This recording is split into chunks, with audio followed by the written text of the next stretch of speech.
Santo Evangelio según San Mateo. Gloria a ti, Señor. En aquel tiempo, habiéndose enterado los fariseos de que Jesús había dejado callado a los saduceos, se acercaron a él. Uno de ellos, que era doctor de la ley, le preguntó para ponerlo a prueba: Maestro, ¿cuál es el mandamiento más grande de la ley? Jesús le respondió: amarás al Señor tu Dios con todo tu corazón, con toda tu alma y con toda tu mente. Este es el más grande y el primero de los mandamientos. Y el segundo es semejante a este: amarás a tu prójimo como a ti mismo. En estos dos mandamientos se juntan toda la ley y los profetas. Palabra del Señor. Gloria a ti, Señor Jesús. Tomen asiento, por favor. El Salmo 106, en su estrofilla dice: demos gracias a Dios porque nos ama. Y es verdad, Dios nos ama tanto que va haciendo un proceso muy delicado en cada uno de nosotros. La figura que Ezequiel nos muestra hoy en el campo de los huesos secos es la figura de la humanidad. La humanidad que vive sin Dios, la humanidad que vive sin sentido, la humanidad que está muerta en vida porque se ha alejado de su creador, se ha alejado de ese Dios que ama, de ese Dios misericordioso, de ese Dios del perdón. Y cuando uno se aleja de Dios, espiritualmente hablando, nos vamos secando hasta la ruina, que es el hueso, ¿verdad? Y entonces fíjense cómo este campo que está lleno de huesos quebrantados, porque el hombre está, sin Dios está fraccionado, sin Dios está quebrantado espiritualmente, humanamente, psicológicamente, ¿no? Y entonces fíjense cómo Dios manda un profeta y entonces le dice: háblale a los huesos y diles, ¿verdad?, que el Hijo del Hombre, es decir, que Dios precisamente les va a infundir ese espíritu. Pero fíjense, cuando cuando empieza a hablar el profeta a los huesos, dice: comienzan a salir dientes, empieza la vida. Dios te da la vida. Dios te ha llamado a la vida, a toda la humanidad. Desde ahí ya es bueno, desde ahí ya nos ama tanto, que empieza a dar la vida a la humanidad. Pero esta vida tiene que irse perfeccionando. Todos nacimos, ¿verdad? Tenemos vida, ya con eso es un milagro. Que de Dios nos ama, que Dios está. Pero falta la vida en el Espíritu, que es por medio del bautismo. Por eso dice, ¿verdad?, que ya tenían miembros, que ya tenían articulaciones, que empezaba ya a salir de la carne, no a los huesos, o sea, ya tienen vida. Esas personas que vivían, que estaban muertos en vida, ya tienen vida. Ya les ha dado el don, ya los ha llamado, pero falta vivir en el Espíritu, ¿no? Y entonces dice: diles a esos huesos, que ya no son huesos, ahora dile a ellos que les vamos a infundir el Espíritu, ¿no? Por medio de la palabra, por medio del aliento, ¿no? Entonces fíjense cómo es un proceso delicado lo que Dios hace con nosotros. Cuando nosotros nos sentíamos muertos, Él nos llama.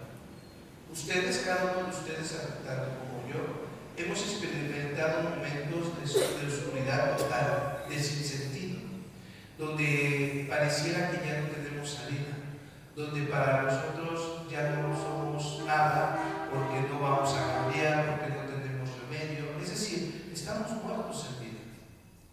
Y Dios comienza a llamarnos y comienza a darnos vida y comienza precisamente, ¿verdad?, a jalarnos poco a poco al encuentro de Él, para que por medio de la palabra, por medio del alimento, por medio de los sacramentos, tú tengas vida y se te infunda ese espíritu que te va a ir conduciendo a las verdades de Dios, a las verdades divinas.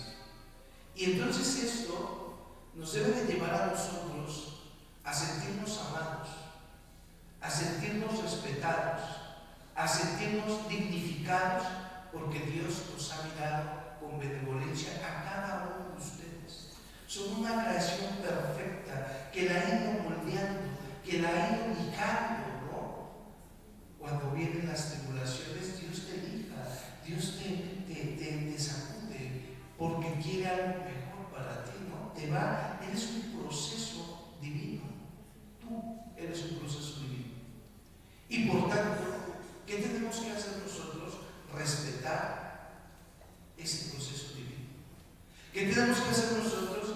Respetar la dignidad de la persona. No podemos dañar, no podemos ir en contra, porque estaríamos como los fariseos y los saduceos, muy doctos en la ley, pero en el amor y en el espíritu muy tontos. Y pasa. O sea, ¿qué tenemos que hacer? Respetar al otro. Por eso dice, a ver, toda la ley, no se hagan patos. No se hagan patos. Esa es mi palabra, Dios no les dijo, pero Jesús les ha de haber dicho muy seguro, no se hagan patos. La ley se funda ¿en qué? Amarás a Dios con todo tú, con toda tú, con toda tú. Es decir, en tu totalidad. Nada de que hoy sí te amo, Señor, y mañana no. Hoy sí voy a misa y mañana mejor me hago pato, ¿no? Ya me voy con los hermanitos separados, ¿no? Hoy sí te amo, pero hoy voy con el brujo. Hoy sí te amo, pero hoy voy a ir a hacer mis tranzas, ¿no? Hoy sí te amo, pero voy a ir a robarle a la gente, ¿no? Hoy sí te amo. No. Amar a Dios es en su totalidad. Por eso dice mente, alma y corazón, es decir, todo tu ser. Ama a Dios, ¿verdad? Con todo tu ser, sin rodeos. Que vas a fallar, claro que sí, porque eres frágil, ¿no? Pero una cosa es que falles y otra cosa que te burles de Dios, ¿no?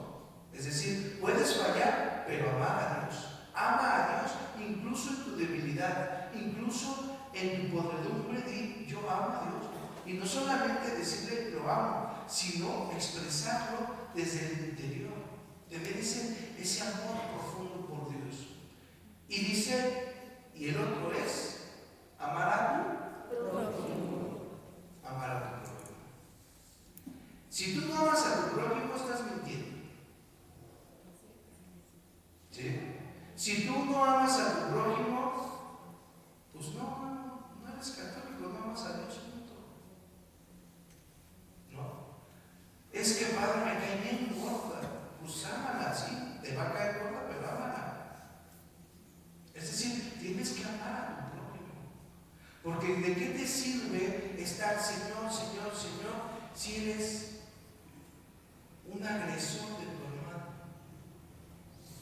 Si pisoteas al otro cada que puedes, si te burlas del otro, si dañas al otro psicológicamente, porque no solamente con golpes dañas, también dañas psicológicamente con las palabras, ¿no? Con tus gestos, con tus modos, ¿no? Por ejemplo, cuando vienes bien contento, cuando tienes algún problema y la gente no lo hace como que con su cara de hazte para allá, la estás dañando a tu prójimo, porque le estás diciendo con tu cara, con tu rostro, que no te interesa. Y si no te interesa tu prójimo, tampoco te interesa Dios. Por eso dice, se junta en dos puntos: amar a tu prójimo y amar a Dios. Ahí está. Haz eso y ya estás del otro lado. Pero qué difícil es. Qué difícil es, porque estamos muertos en vida, porque nos hemos alejado de Dios. Y cuando nos alejamos de Dios, somos como los saduceos y los fariseos, ¿verdad? Escuchamos mucho los saduceos, los fariseos, los maestros de la ley, pero estamos iguales. Somos unos fariseos, unos saduceos, unos maestros de la ley que nada más son superficiales y que podemos estar Señor, pero no cambiar de vida y no respetar al prójimo. Y cuando tú no respetas al prójimo, la verdad no está en ti. El espíritu no está en ti. Tendrás el espíritu del mundo, ¿no? ¿Qué dice el espíritu del mundo? Si te hacen, hazle. Si te dice, dile, ¿no? Véngate, humíllalo, ¿verdad? No pasa nada. con tal de que tengas tu estatus, con tal de que tengas tu vanagloria. El mundo te dice eso. Ese es el espíritu del mundo. Pero el espíritu de Dios te dice: entiende a tu prójimo, ama a tu prójimo. Y tu prójimo no es el otro, no, tu familia, no. Tu prójimo va más allá. Es cada que te reúnes, es tu próximo. Por ejemplo, no te puedes estar sentado con un desconocido, ese es tu prójimo. Y tienes que amarlo, tienes que entenderlo, tienes que respetarlo, porque tiene una dignidad, porque es un proceso divino. Y cuando tú pisoteas ese proceso divino, estás diciéndole en la cara a Dios: yo soy más que tú y puedo juzgar lo que tú has hecho de bueno. Fíjate, aguas con humillar a la gente, aguas con pisotear al otro. Podemos tener puntos de vista diferentes y podemos no estar de acuerdo en algunas cosas y podemos a lo mejor en un momento estar exaltados, pero no dañar a tu prójimo. No lo dañes, porque si tú lo dañas, no estás creyendo en Dios. Y lo peor, porque ahorita ya le estoy echando a ellos, ¿no? Pero lo peor, cuando tú te dejas que te dañe a otra persona, tampoco te estás amando y por tanto no estás respetando la dignidad que Dios te da, el proceso que Dios ha hecho en ti. Es que es de los dos, no, es de las dos partes, ¿no? Quien se deja pisotear y quien se pisotea no está en sintonía con Dios.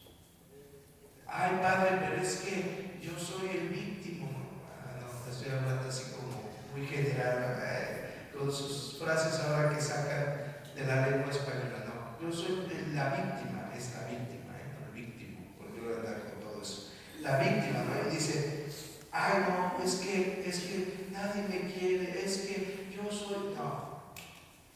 Entonces tampoco estás respetando la dignidad que Dios te ha dado. Respétate y respeta. Valora y valora. En esos dos se fundan. Amas a Dios y amas al prójimo. No hay otro. O sea, es a rajatabla todo. O amas a Dios y a tu prójimo, o no amas a Dios y a tu prójimo. Aguas con eso. Entonces, hermanos, hoy Dios nos ha dado una lección muy bella. Para resumir, es un proceso divino.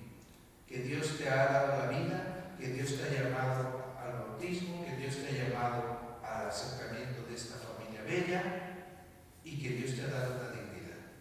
Pero también Dios te dice que el fundamento de toda ley no está en las cosas exteriores o en el ritualismo, está en cómo tratas al otro y cómo tratas tu relación con Dios. En eso está. Entonces, ojalá que pongamos atención en eso. Y cada vez que queramos levantar la voz o abrir la boca para murmurar, para criticar, para dañar, para pisotear al otro, te cierras la boca y digas: ese es un hijo de Dios y por tanto yo no puedo ir contra Dios, ¿verdad? Y que el que recibe también ese pisotear su dignidad y se deja, que se envalentone y diga: bueno, ¿por qué me voy a dejar? Si Dios me ama, si Dios me ha dado la vida, si Dios me ha querido, ¿por qué me voy a dejar?